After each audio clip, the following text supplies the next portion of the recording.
경기대학교 2015학년도 수시대비 모의고사 문제 보겠습니다. 모의고사 문제에서 경기대학교는 문제 1번에서는 역설의 사고방식을 이해하고 이를 현상에 적용하는 문제, 그리고 문제 2번에서는 유로존의 위기와 해결 방안을 주제로 출제를 했고, 문제 1번은 이러한 역설의 발상의 원리를 분석한 뒤 이를 적용하라. 그리고 문제 2번에서는 독해된 내용을 적용해서 현상을 설명하고 해결 방안 역시 독해 내용을 토대로 서술하라. 이런 요구를 하고 있습니다.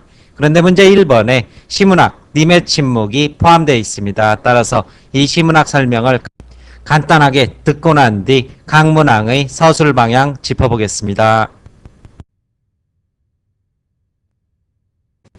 한영훈의 님의 침묵 보겠습니다. 이 일제시대의 작품이죠. 역시 님의 의미는 조국 혹은 절대자 이렇게 될 것입니다. 조국 혹은 절대자가 될 것이고, 자, 님은 같습니다 라고 시작을 했습니다. 따라서 일제시대니까 님은 그 조국을 잃었습니다 이런 식의 은유가 될 것이고, 이러한 문제 상황, 자신의 문제 상황을 아주 단도직입적으로 단적으로 제시하면서 독자의 그 주의를 환기시키고 있습니다. 조국을 잃었습니다. 사랑하는 나의 님은 같습니다. 조국을 잃었습니다. 다시 반복을 통해서 그것의 아픔을 강조를 하고 있습니다. 푸른 산빛을 깨트리고 단풍나무 숲을 향하여 이렇게 되어서 대조의 이미지가 있습니다. 푸르른 산, 그렇죠. 푸르른 산빛이 사라지고 무너지고 단풍나무 숲이라는 것은 소멸의 이미지입니다. 그래서 화려한, 그렇죠. 화려한 푸른빛의 산빛이 사라지고 이제 단풍이 떨어지는 가을의 소멸의 이미지를 향하여 그 작은 길을 향해서 나를 차마 떨치고 가기 싫은 그런 애달픈 심정이 느껴질 것입니다. 나를 차마 떨치고 갔습니다. 그러니까 보내고 싶지 않은 자신의 애달픈 심정을 차마라는 표현을 통해서 쓰고 있습니다. 황금이 꽃같이 굳고 빛나던 옛 맹세입니다. 황금의 꽃처럼 굳고 빛나던 맹세는 차디찬 티끌이 되어서 역시 황금과 티끌이 어떻게 대조가 되면서 님이 있을 때의 화려한 그러한 기쁨의 순간이 차디찬 티끌이 되어서 이제 님이 사라지면서 한숨의 작은 바람과 함께 사라져 갔습니다라는 자신의 문제 상황을 단적으로 이렇게 제시를 하면서 나머지 두 부분은 님이 간 부분에 대한 자기 애달픈 심정을 이러한 대조의 이미지를 통해서 더욱 확대하고 있습니다. 날카로운 첫 키스의 추억은 바로 님과의 정겨운 그리고 가장 황홀했던 순간입니다. 황홀한 순간은 나의 운명의 지침을 돌려놓고, 운명의 지침, 누굴 위해 살겠다, 님을 위해 살겠다. 즉 조국의 가치를 깨닫고 절대자의 가치를 깨달았을 때 나는 이미 내 운명의 지침을 조국을 위해 살겠다고 만들어 놓고 그 조국과 절대자가 사라졌습니다. 조국을 잃었기에 그 절대자 또한 우리 주변에 사라졌습니다. 나는 향기로운 님의 말소리에 힘없고 꽃다운 님의 얼굴에 눈 멀었습니다. 이 사랑에 완전히 빠져서 이런 사랑의 황홀경에 빠진 모습입니다. 따라서 이것은 모순 표현이 되죠. 역설이라고 흔히 얘기를 하는 부분인데 왜 역설이 됩니까? 향기로운데 오히려 귀가 먹었고, 꽃다운데 눈이 멀었다. 눈이 멀었는데 꽃다운 걸 볼 수는 없고, 귀가 먹었는데 향기로운 님의 말씀을 들을 수는 없겠죠. 이러한 모순을 표현을 통해 님과의 만남에서 오는 황홀경을 드러내고 있습니다. 사람도 사랑의 일이라 만날 때 미리 떠날 것을 염려하고 경계하지 아니한 것은 아니지만, 바로 여기서 불교의 윤회 사상이 들어있습니다. 불교의 윤회 사상은 돌고 도는 거죠. 그래서 그 회자정리라고 흔히 얘기합니다. 회자정리. 만난 사람은 결국은 헤어지기 마련이다. 인생이란 만남 이후에 곧 헤어지기 마련이라는 회자정리라는 윤회 사상이 여기 들어있습니다. 사람이라 만날 때 떠날 것을 염려하고 경계하지 아니한 것은 아니지만 너무 뜻밖의 일이 되고 놀란 가슴은 새로운 슬픔에 터집니다라는 자신의 슬픔을 직접 제시를 하고 있습니다. 그런데 시가 여기에서 끝나면은 님과 조국을 잃은 탄식으로 시가 멈추게 될 거지만 결국 그러지 않겠죠. 그러나 해서 시가 이 부분부터 전환이 됩니다. 이를 쓸데없는 눈물의 원천을 마는 것, 즉 잃었다고 울기만 한다면 스스로 사랑을 깨치는 것, 깨트리는 것, 무너뜨린다. 사랑을 무너뜨린다. 즉 다시는 만나지 못하리라고 스스로 사랑을 부정하는 것이기에, 그렇죠. 울기만 한다면 영원히 다시 만나지 못할 것이라고 스스로 사랑을 부정하는 것이기 줄 알기에 슬픔의 힘을 옮겨서 희망의 정수박이에 들이받습니다. 그렇죠? 자신이 다시 만날이라는 굳센 염원과 의지가 시작이 됩니다. 그래서 시가 드디어 이 부분 그러나부터 전환 반전이 되고 있다는 것 주의해서 보시기 바랍니다. 그러나 이별을 울기만 한다면 스스로 사랑을 부정하고 무너뜨리고 다시 만날 수 없다고 스스로 생각하는 것이기에 슬픔의 힘을 옮겨서 새 희망 다시 만날이라는 염원과 의지를 내 마음속에 계속 만들어 봅니다. 이렇게 되면서 다시 불교의 윤회사상으로 들어갑니다. 회자 만난 사람은 정리이지만 만날 때 떠날 것을 염려하지만 회자 정리지만 떠날 때 만날 것을 믿습니다. 거자필반이라고 합니다. 거자필반. 간 사람은 반드시 돌아온다는 거자필반의 논리가 또 여기에 들어있습니다. 떠날 때 다시 만날 것을 간 사람은 다시 돌아올 것을 확신합니다. 님은 같지만은 나는 님을 보내지 않았습니다. 역설의 표현입니다. 그렇죠? 역설 바로 모순의 표현입니다.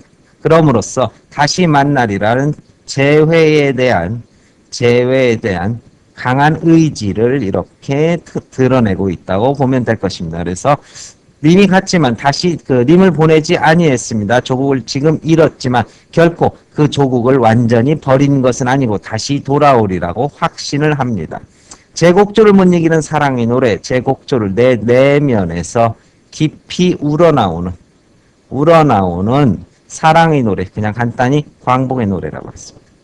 광복의 노래는 님의 침묵, 조국을 잃어버린 일제강점기에 바로 휩싸고듭니다. 이것을 극복하기 위해서 끊임없이 노래를 불러봅니다. 내 내면에서 우러나오는 광복의 노래를 일제강점기에 끊임없이 불러봄으로써 님은 같지만 그 님이 다시 거자필반 다시 돌아오리라고 저는 확신합니다라는 광복에 대한 그 의지와 염원, 조국을 잃은 슬픔, 그것이 윤회사상, 불교 윤회사상을 통해서 광복에 대한 의지와 염원으로 다시 반전되는 작품, 이것이 님의 침묵이 될 것입니다. 설명 마칩니다.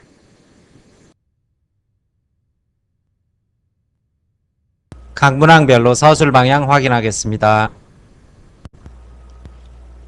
문제 1번에서는 나의 장자의 말을 바탕으로 가의 시문학 작품의 원리를 분석하고 이러한 분석을 토대로 해서 다의 매체 언어가 어떻게 전개되는지 서술하라, 이런 요구를 하고 있습니다. 그런데 재심은 나에서 장자의 말은 역설이 그 핵심이 될 것입니다. 바로 모순어법을 통해서 현실의 문제점을 정확하게 지적하는 어법인데, 장자는 제자들과 함께 나무를 보면서 대화를 나누고 있는데, 궁극적인 말은 쓸모가 있는 나무는 베어져서 제목으로 쓰이기 위해 잘리게 되는 반면 오히려 쓸모가 없다고 하는 나무가 타고난 수명을 누릴 수 있다는 이러한 모순과 역설의 구조를 이야기하고 있습니다. 따라서 잘 나간다고 잘 나가는 것이 아니고 또 못 나간다고 못 나가는 것이 아니다. 이것이 장자 말의 핵심이 될 것입니다. 따라서 이러한 모순어법을 토대로 재심은 가를 설명하게 된다면, 재심은 가에서는 이별 후의 슬픔, 그리고 희망으로의 전이, 만남이라는 시상전개를 통해서 이별이 곧 만남이라는 역설적인 장치를 완성하게 됩니다. 따라서 이 시는 이별의 시가 아니라 만남의 시이며 절망이 아니라 희망의 시, 그리고 기다림의 시로서 역설적 전환을 이루게 된다. 이러한 전환을 어디에? 다시 재심은 다에 적용하는 것이 문제의 핵심적인 요구가 될 것입니다. 재심은 다에는 두 개의 이미지가 위아래로 배치되어 있는데, 첫 번째 이미지는 총을 겨눈 군인이 등장하고 두 번째 이미지는 첫 번째 이미지를 구부린 것으로 총을 겨눈 군인의 총이 바로 자신을 겨누도록 되어 있습니다. 이를 통해서 누군가 적을 겨눈 총은 결국 자신을 겨눈 것과 같다는 역설의 진리가 파악될 수 있을 것입니다. 따라서 장자의 말을 바탕으로 가의 시를 통해 역설의 원리를 설명하고 이를 다시 다의 광고를 통해 어떻게 적용되는지를 서술하는 것이 핵심적인 전개 방법이 될 것이고, 결국 힘의 논리는 폭력의 확대, 재생산을 초래함으로써 자신에게 그 물리적 힘과 폭력의 결과가 되돌아온다는 서술이 답안의 핵심부로 자리 잡고 있어야 될 것입니다. 문제 2번 보겠습니다. 문제 2번에서는 가의 유로존 위기 실체를 나다를 통해서 설명하고 독해 키워드 적용이 될 것입니다. 역시 해법 전개에 있어서도 라와 마를 활용하라 독해 핵심 키워드의 두 번 적용이 문제 서술의 방향이라고 볼 수 있을 것입니다. 제시문 가에서는 유로존의 위기가 어느 한 국가에 한정된 문제가 아니라 근본적으로 유로존에 가입된 국가들의 문제, 즉 집단의 문제라는 점을 지적을 하고 있습니다. 유로존 위기는 개별 국가마다 다른 이해관계를 갖기 때문에 해결하기가 쉽지 않다는 이러한 상황을 설명하고 있고, 따라서 나다를 통해서 이러한 문제의 근본적 원인을 좀 더 짚어보게 된다면 집단이 공통의 이해관계가 걸려있는 문제를 스스로의 노력으로 해결하지 못하는 상황인 집단행동의 딜레마가 제시되어 있는데, 모든 개별 국가가 자신의 이익을 추구하기 때문에 공동의 목표나 이익이 실현되지 못하는 상황을 유로존의 위기에 적용할 수 있다. 이른바 구성의 모순을 적용해서 제시문 가를 설명할 수 있을 것입니다. 운동장에서 모든 사람들이, 관중들이 보다 게임을 잘 보기 위해서 앞자리로 나간다면은 질서가 한순간에 무너지면서 게임 자체가 진행될 수 없는 그러한 상황의 모습이 제시문 나에 들어있고, 이러한 나의 상황을 토대로 해서 제시문 가를 심층적으로 분석할 수 있을 것이며, 제시문 다에서는 유로존을 구성하는 국가들이 협동심을 발휘해 스스로의 문제를 해결할 수 없는 이유가 공공재의 생산과 공급을 위해 스스로 시간, 노력, 비용 등을 투입하지 않으려고 하는 구성원들의 무임승차 성향 때문이다. 이러한 식으로 유로존의 문제를 설명할 수 있을 것입니다. 즉 결실은 자기가 가지면서도 이 결실을 맺기 위한 노력의 과정에서는 모든 사람의 공동의 노력이 들어가는 만큼 자신의 노력은 최소화하려는 이러한 발빼기 현상이 결국 문제의 해결을 더욱 어렵게 한다. 이러한 분석을 토대로 해서 제시문 이제 라와 마를 토대로 어떻게 이것을 극복할 것인지에 대한 대안서술이 가능하게 될 것입니다. 제시문 라에서는 이 당사자들을 합리적으로 조율하는 지자체의 역할을 제시하고 있는데, 공정하고 합리적인 중재자의 개입과 조정 과정은 문제의 해결을 원만하게 이끌어낸다. 즉 국가라는 차원을 뛰어넘는 초국가적인 리더십을 통해서 유로존의 위기를 효과적으로 해결할 수 있다. 이러한 시사점을 얻어낼 수 있고, 제시문 마에서는 국제적인 협력적 네트워크 형성이 필요하다는 점을 제시를 하고 있습니다. 즉 집단의 구성원들이 무임승차하는 것이 아니라 자발적인 헌신을 한다면 서로 힘을 합쳐 공동의 목표나 이익을 추구 집단의 문제를 해결할 수 있다는 사실을 제시를 하고 있습니다. 따라서 눈치만 보지 말고 누군가 앞장서게 된다면 역시 다른 이의 동참을 유도함으로써 문제를 손쉽게 해결할 수 있다. 이것이 이제 라와 마를 토대로 해결의 방법을 전개하는 키워드가 될 것입니다. 설명 마칩니다.